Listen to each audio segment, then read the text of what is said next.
There's a sequence, there's a code, there's a combination. And when you get the right combination, it unlocks everything for us.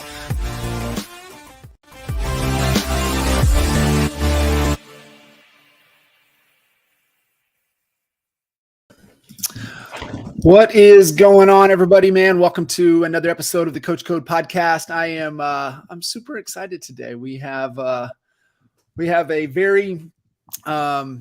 very special human being on with us today. Somebody that has had a tremendous impact on my life. I know we've only been connected for a short period of time. However, just the transformation and the opportunity to work with Matt has been life-changing. And I know how it's impacting me and is allowing me to impact others. And I'm just super excited to have Matt on with us today. Matt, how are you? Good, John. Thanks for having me. By the way, it's impacting me too. So it's mutual. It's good. Mutual.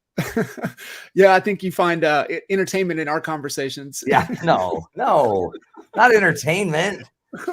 Just depth and coolness. It's awesome. Depth and coolness. Yeah. I would love for you to kind of unpack your story a little bit. I know on the post and we'll put it in the show notes and everything, your bio and connections to you.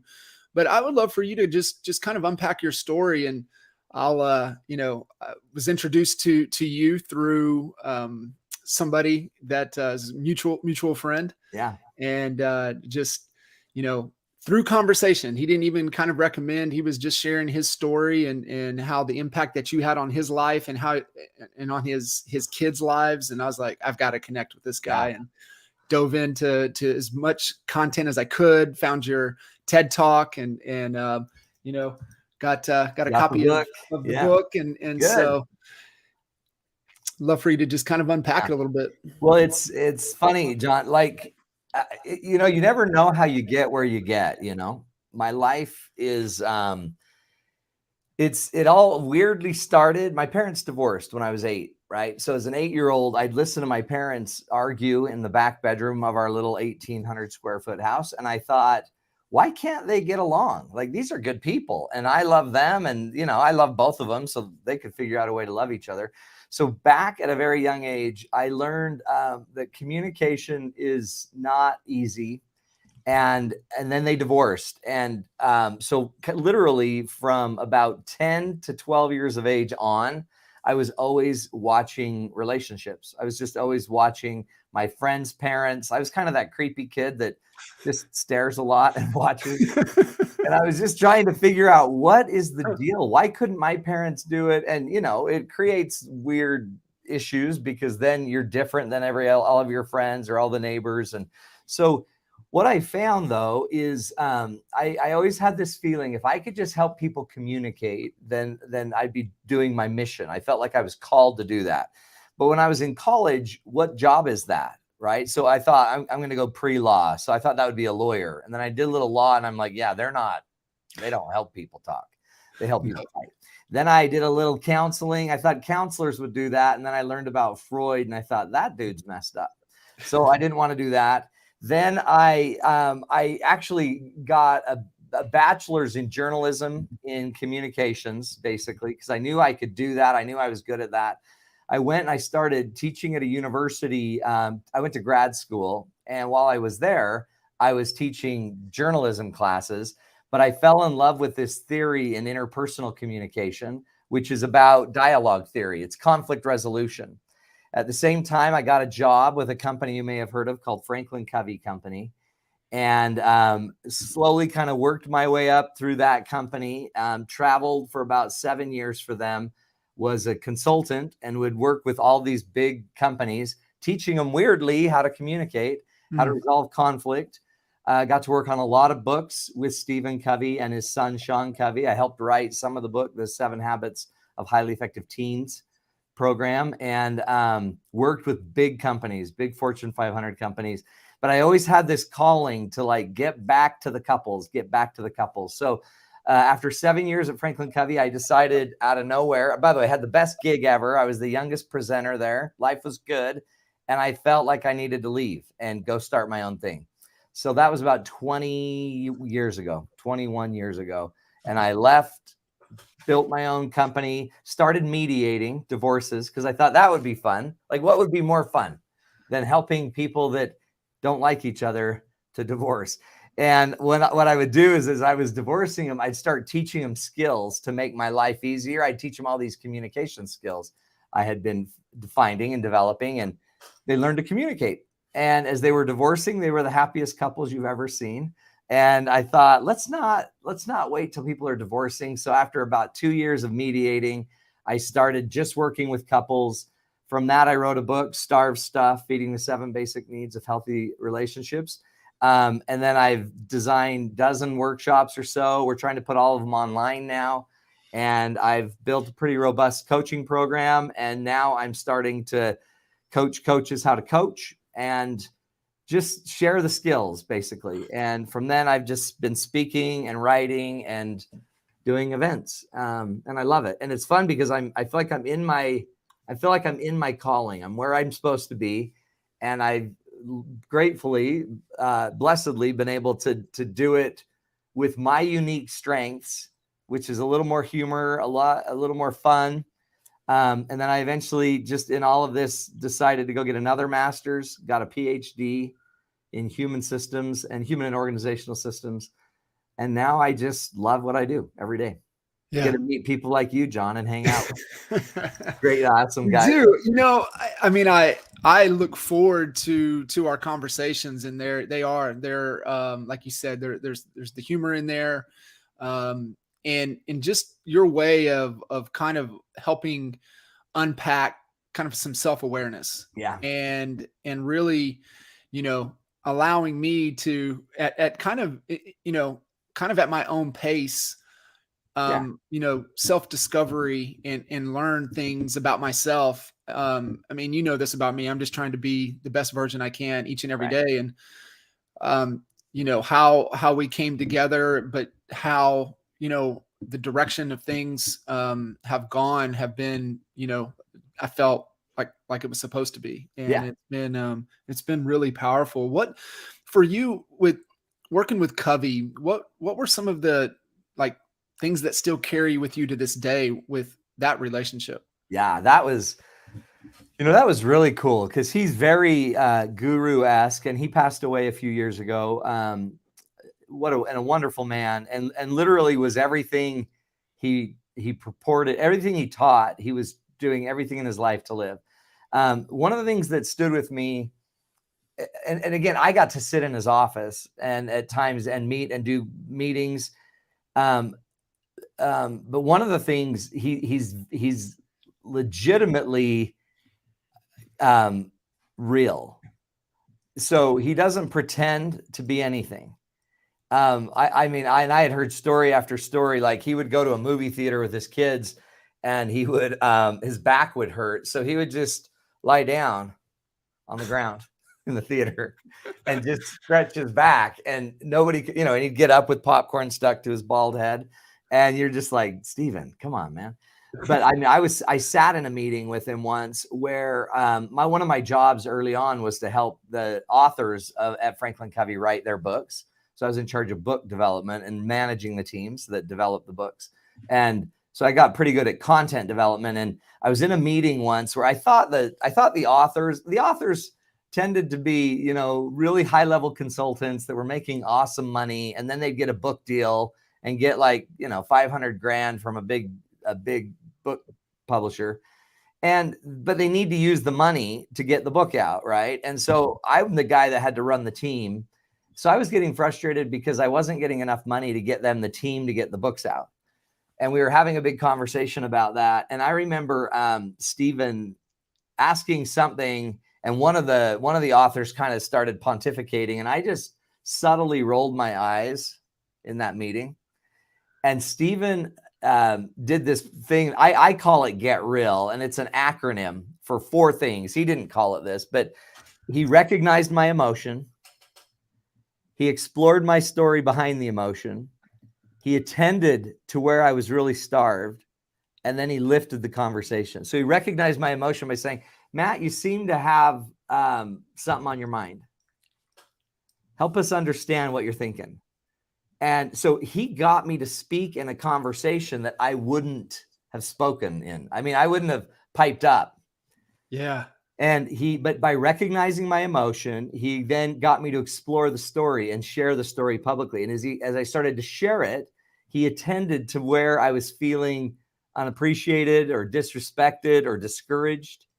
And he just pointed it out. He didn't judge it. He didn't question it. He just showed me that he could understand it. And then he lifted the conversation. He went from where I was and he showed where he agreed and he appreciated and he apologized if he was part of the problem. And then he shared his side.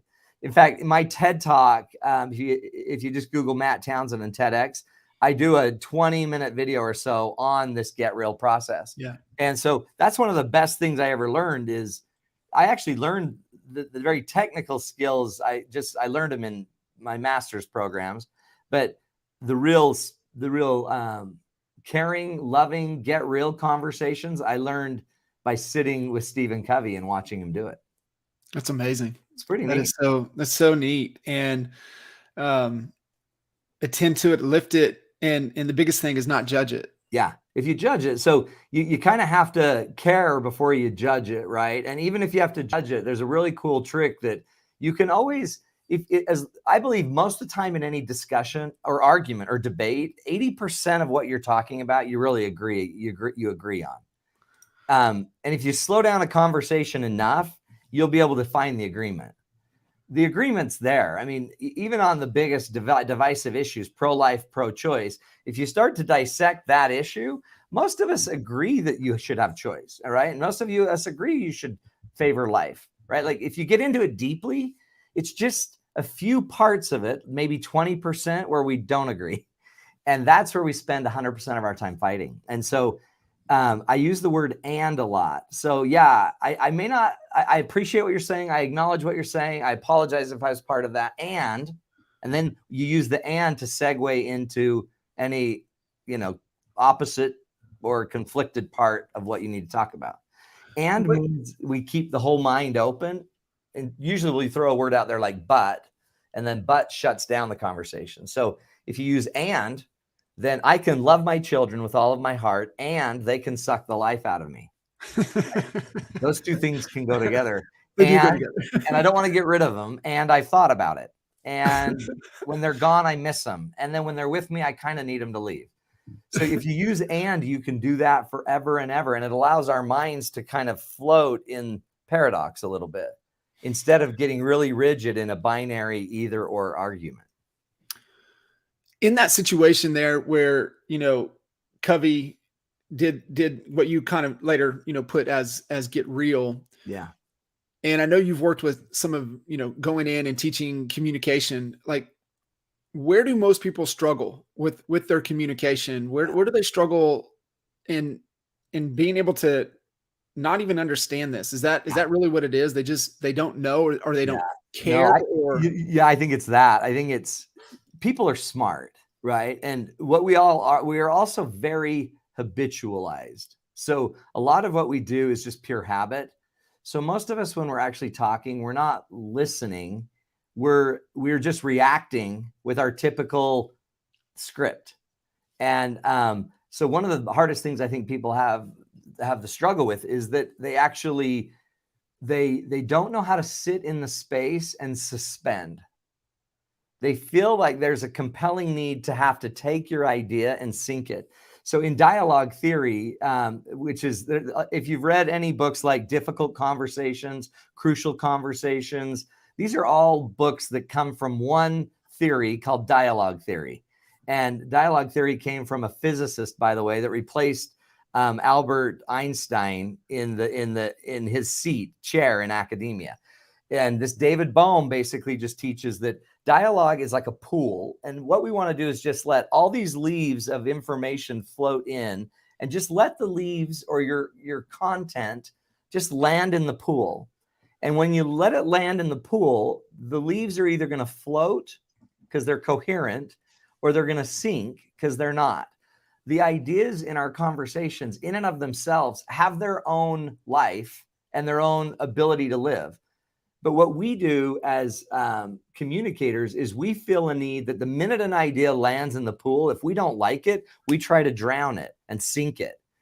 And the minute you're actively, that's actually, just so you know what that's called, that would be a debate. The debate is where I'm going to try to use my ideas to beat up your ideas.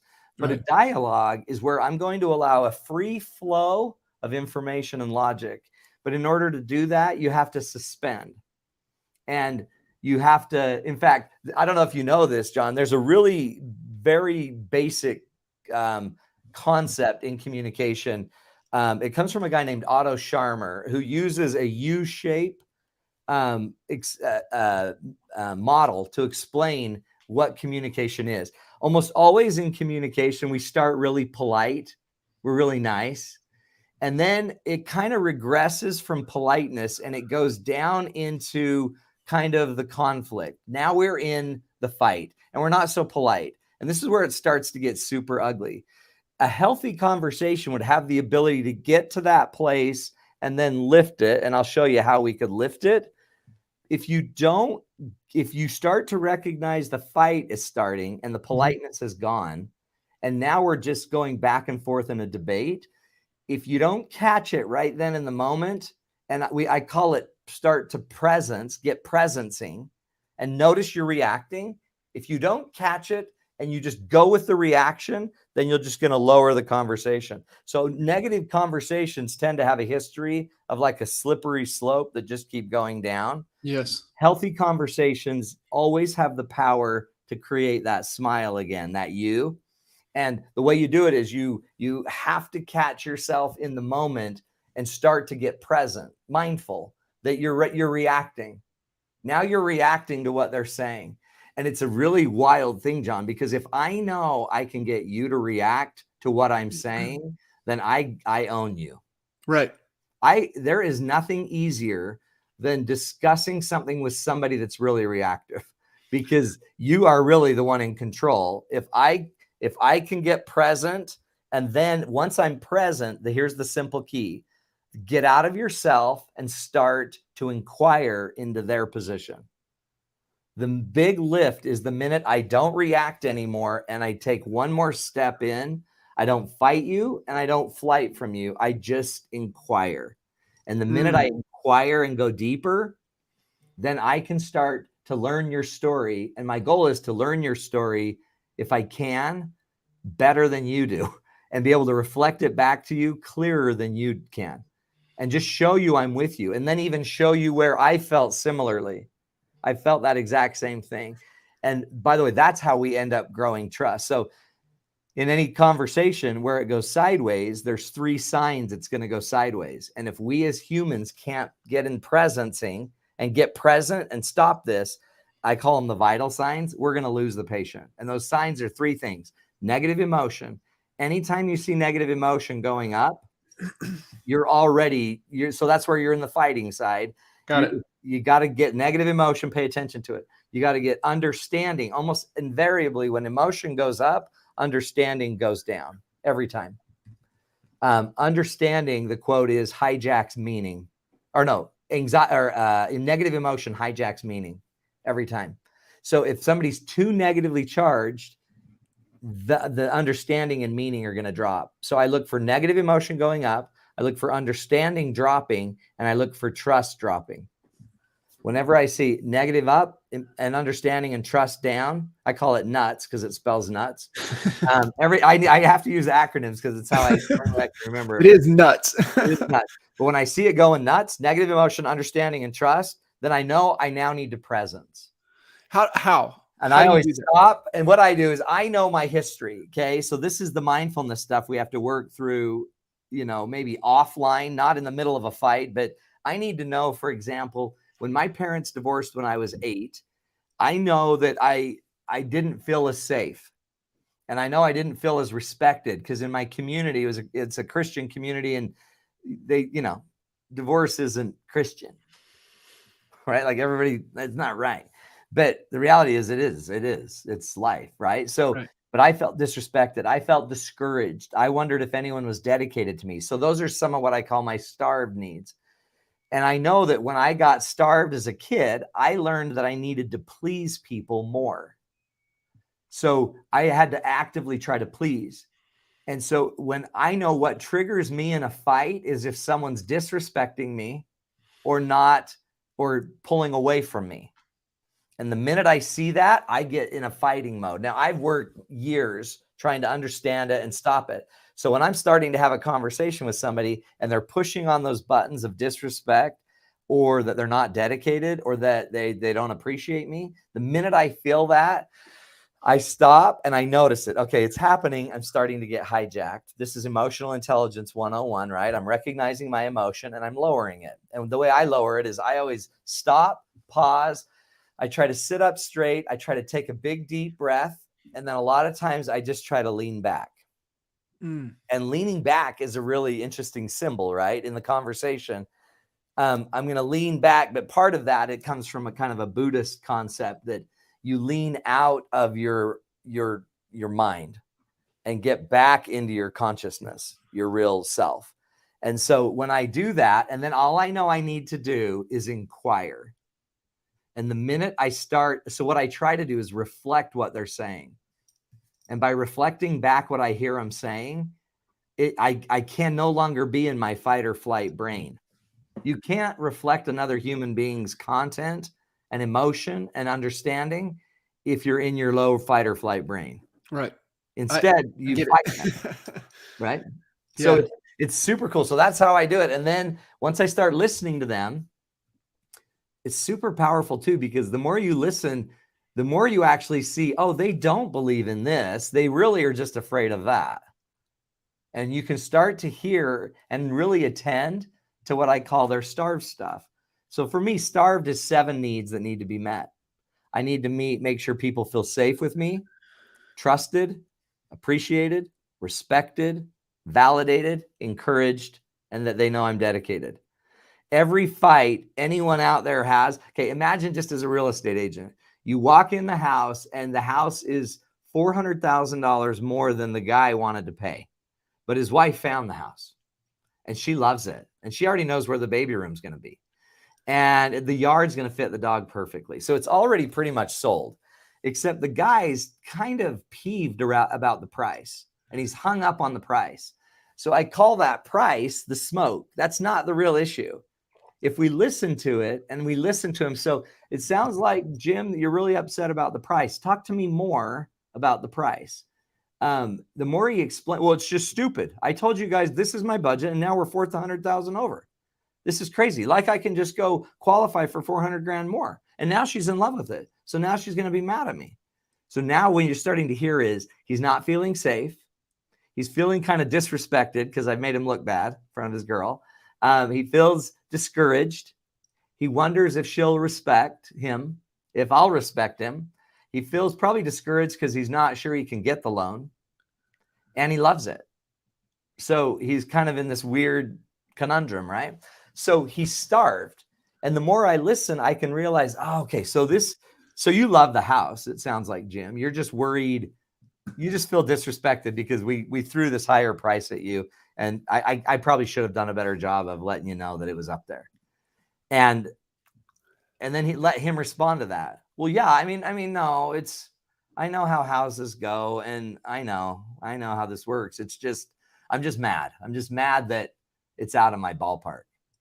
And so you're just hurting. And then I just reflect it back.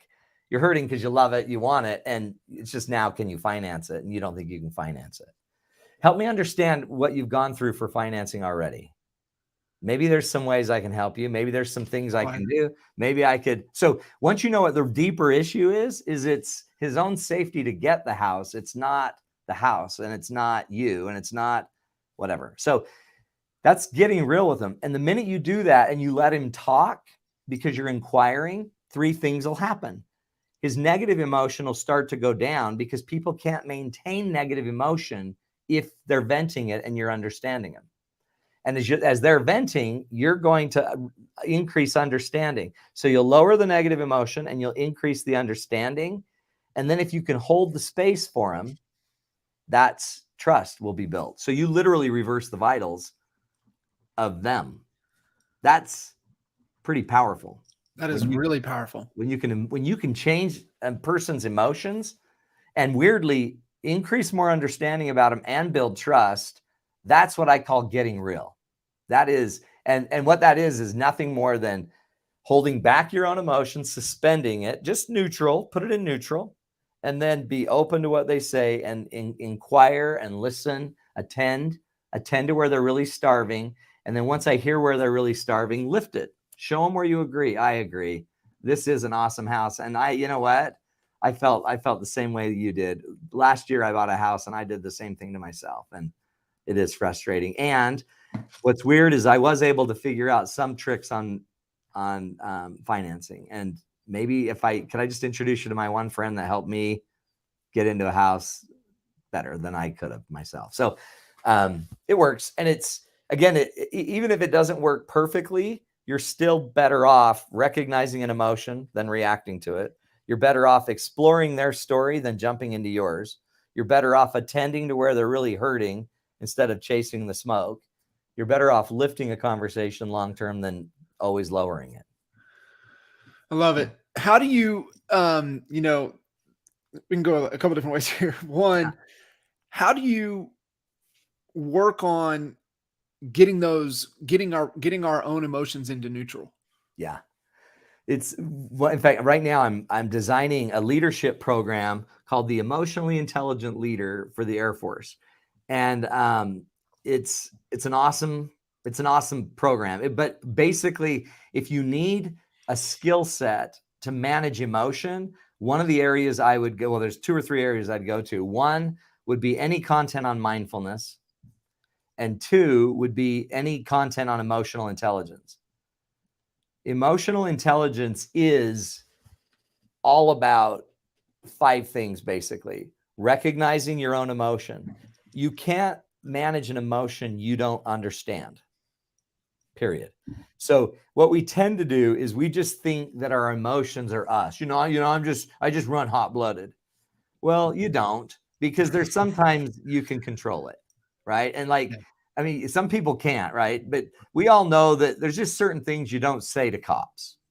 You just know that. I do know that. Some people, and some learn it the hard way. But some people don't know that because they've spent so much time running from their emotion and avoiding their emotion and stuffing them and medicating the emotion that they've never learned it. So part of what you need to do is learn to recognize your emotion and go on the journey of where that emotion. Every emotion has a past, has a present, has a future. Every emotion does. By the way, every emotion, the word emotion comes from the Latin word emovere, which means to move. It has the word move in it. Mm-hmm. All emotions are designed to move you. So if you ever recognize your own emotion, you can detect what your intent is. So when I'm sad, my emotional intent is to, and think about it. When someone is sad, what does that do to you? It kind of draws you in to people. Mm-hmm. So when people go sad, they tend to try to draw people in. When people are mad, they tend to try to push people away. When people are scared, they tend to want to move away from people. When people are embarrassed, they tend to want to shrink and escape from people. Every emotion has a movement.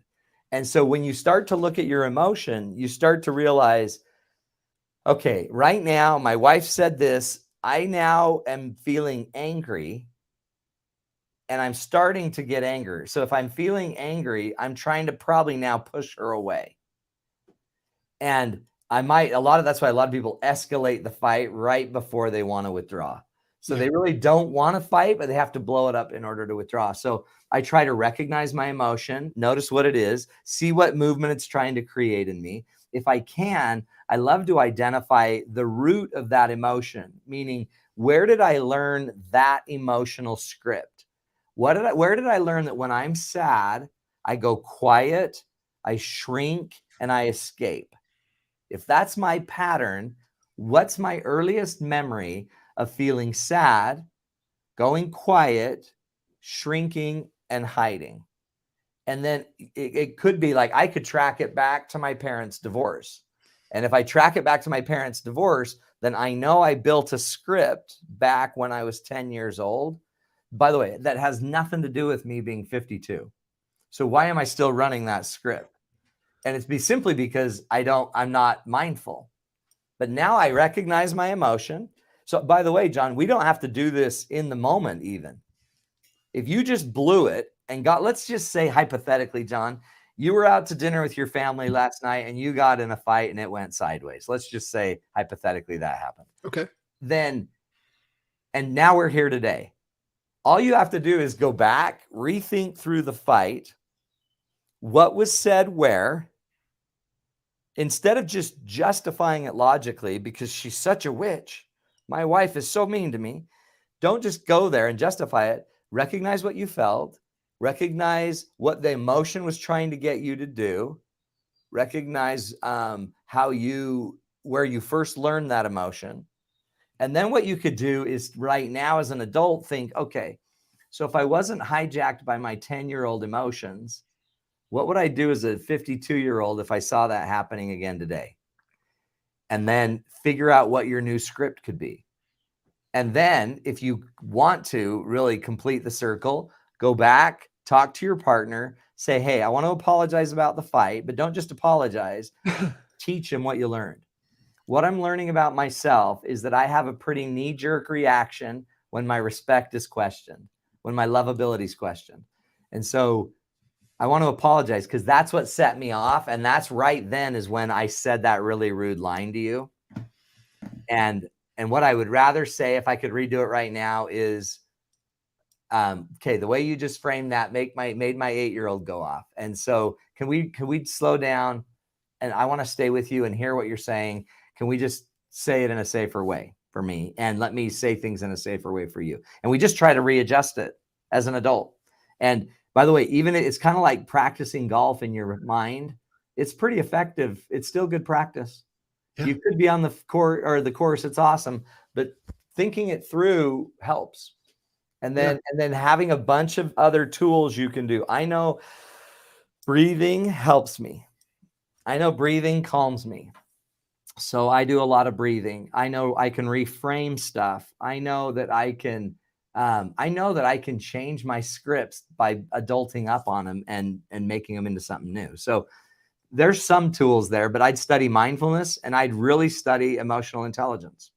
I love that. And I love, you're so spot on with the golf thing. I when playing competitively all the time, I mean, that was like the exercise all the time. Like even the night before, like we would, we'd play a practice round, but then all night we'd be thinking about how we're going to attack the course. And Isn't that amazing? Thinking about it before, the pre-routine shots and just everything. It mattered. It mattered to you. Mm-hmm. Yeah. It's pretty powerful, right? Like, so what if you could do that in your relationships? What if you could start to do that more? And you don't need to be afraid. Everybody's wounded. You don't need to like go talk to your parents about how they wounded you. I don't think you always need that kind of closure. What you need is your brain will rewrite the script if you'll put some effort into realizing it's there, surfacing it, and then rewriting it so you have a better adult script. A lot of scripts, by the way, happen when we're young, so we don't have voice, right? When you're 8 and something traumatic happens to you, you don't have a voice. What does an 8-year-old get to choose, if their parents divorced, right? Nothing. Right. So what you tend to do then is a lot of times that traps you in the type of voice you're going to use in the future to handle your conflict. If you're afflicted young, then you might have less of a voice. So you might play more of a victim. But if you're kind of a teenager where you have a voice and that's where you're hurt, you might be more mouthy, more belligerent, more attacking. So a lot of times what you'll see when you see people fight, you can see about the maturity of where they broke emotionally on certain issues. So if you see people fight like 10-year-olds, they both have young emotional trauma. And once we know that, we can start to rewire it. Yeah, rescript it. Yeah, no, that was one of the key things that you really helped me with in kind of in conversation. That it's typically there's four people there in the conversation. Yeah, and it's just it was really a level of awareness to understand, hey, is this you know, 14-year-old me, or is this, you know, the 45-year-old me? Right. What's going on here? Yeah. So What is going on here? yeah. It's So real. no, And that's cool too. By the way, John, not to interrupt, but that's if what you're fighting about in your marriage isn't what you're actually fighting about, then we don't have to end it. What we just need to do is start to get real about this. Isn't about our friendship. This isn't about communication. What it's about is I have an issue with feeling lovable or capable or belonging. And let's talk about that. And when you said that one thing at the party, that made me feel like I don't belong. And all of a sudden, it doesn't have to even be between you and me. It's really between our histories. And that's where we literally create new meaning. And I etch out a space in my life for your history to fit into it. And then you're willing to let go of some of your history so you can fit in. Mm-hmm. And especially the history that we don't need to carry. Yeah. Do you, you know, one of the things that was kind of helpful, just kind of on the work dynamic side of things is also kind of pre-framing that, that we're going to have a certain type of conversation. Yeah. Like, hey, I'm not trying to make any decisions here. Let's just have a great dialogue. Yeah. How helpful is that? Yeah, that's huge, right? Because you're setting the expectation. And sometimes it's look, I'm just trying to understand more. This is just kind of a search conversation. I'm just trying to understand.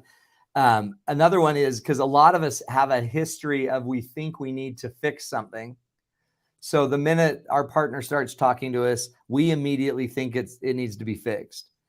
And so sometimes that's important to say, you know what, I don't need any answers or fixes. I just need your ear. Will you just listen to me and help me listen through this with me and process this with me?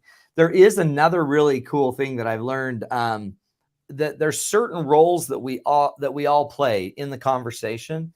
And once you kind of notice these 4 roles, you'll see them everywhere. And you'll see that if you want a healthy conversation, you need all 4. But your biggest fights usually don't have all 4. So it's a cool way to figure out what you need to do to change the moment. Here are the 4. In every conversation, there's a mover. The mover has a position. Their goal is to push an agenda, a conversation, and they're doing it right now.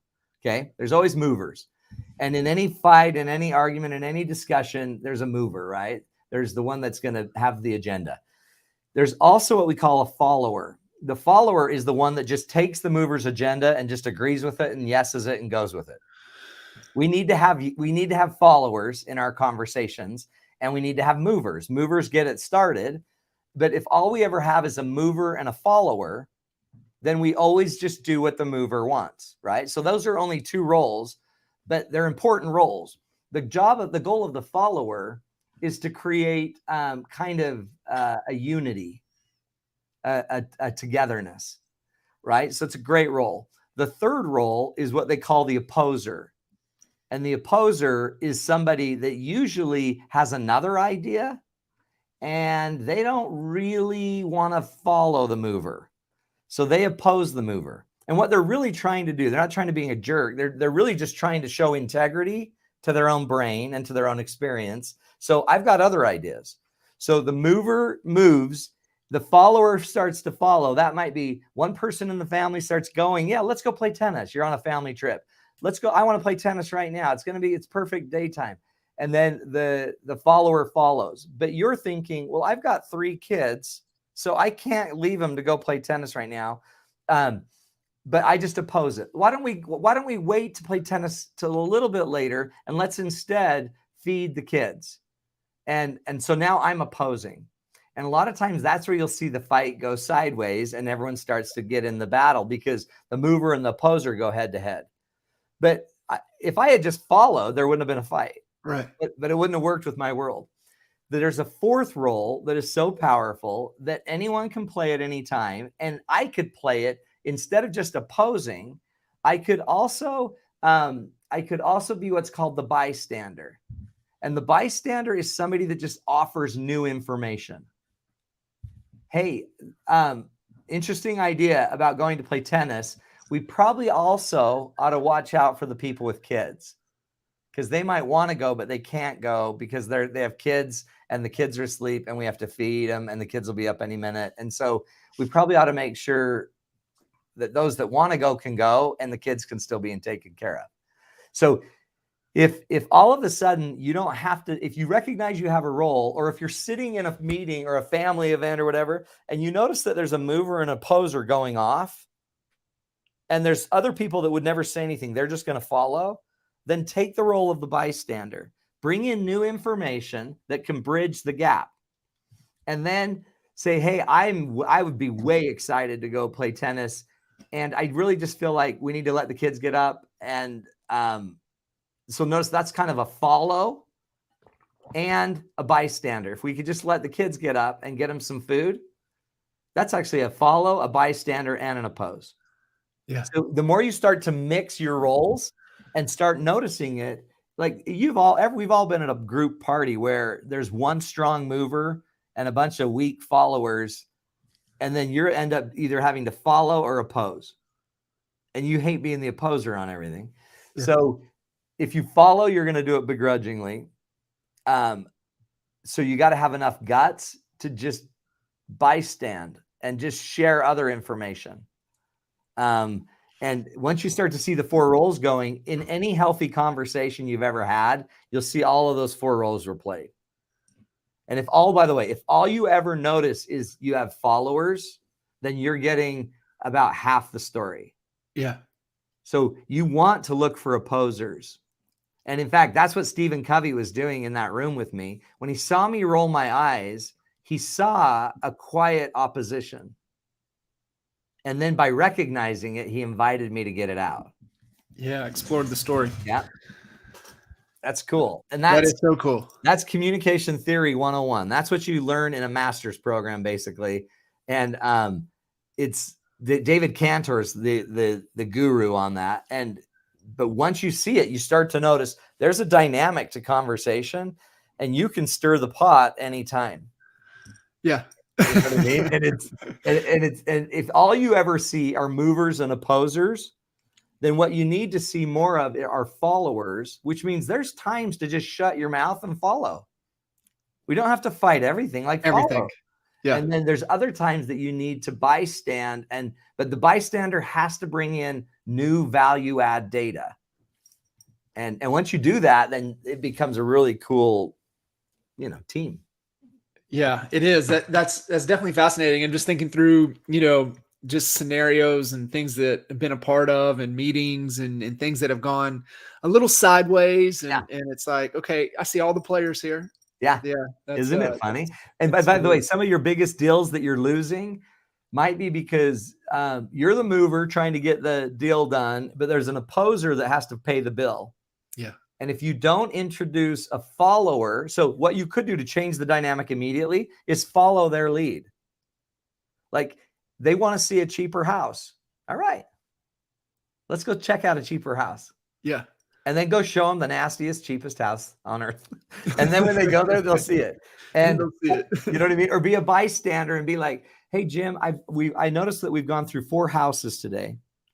And every one of them, you seem really hesitant. You don't seem like you don't seem like you're really into buying a house. Then recognize that's like recognizing the emotion. You seem a little distant. Tell me what's going on, and then get real. Yeah. And so now you've kind of bystood. You noticed. By the way, there's a great quote that says, "One cannot not communicate." You're always communicating. So if you're always communicating, then we have to start bystanding enough to watch it. And when it's happening, then recognize it and then explore it. And the minute you do that, you're going to get way more data than just moving. I've been on the Headspace app for a long time, and that's one of the, it's more of a mindfulness practice. Yeah. And that's one of the very first exercises that they talk about is just being able to sit back like you're watching the train go by. Yeah. And I tend to do it like at the airport, right? I'll just sit Yeah. back and just watch, Don't right? you love that? But it's doing that in your own mind, being able to sit back and kind of watch Yeah. what's going on. Matt, a lot of, I have this belief you can't truly effectively lead someone until you can lead yourself first. And Right. I know a lot of the things that we've talked about in the conversation so far has been more about really helping yourself become better. And you're definitely helping others lead others better. And like I said, we have a lot of great leaders that tune in and check out the podcast. What are some couple things that they could be working on to be better, more effective leaders, leading their families, leading their organizations, moving into the future? Yeah. Great question. It's funny because I create content every week for my own groups, and then I create it for a television thing I do every week. But one of the things I'm talking about this week, it literally comes from this very question. But it's leaders. See, there's so much data that we already have, and the data is already available to us. But what I've just found is a lot of us, we're not learning in the moment. We're not letting things unfold. What we do as leaders is we tend to create our agenda, and then we push our agenda into the world. But one of the things that I think a leader has to do is go and be in the moment enough to go with the flow of the moment and go where it will naturally go, but then add your special gifts, your special abilities.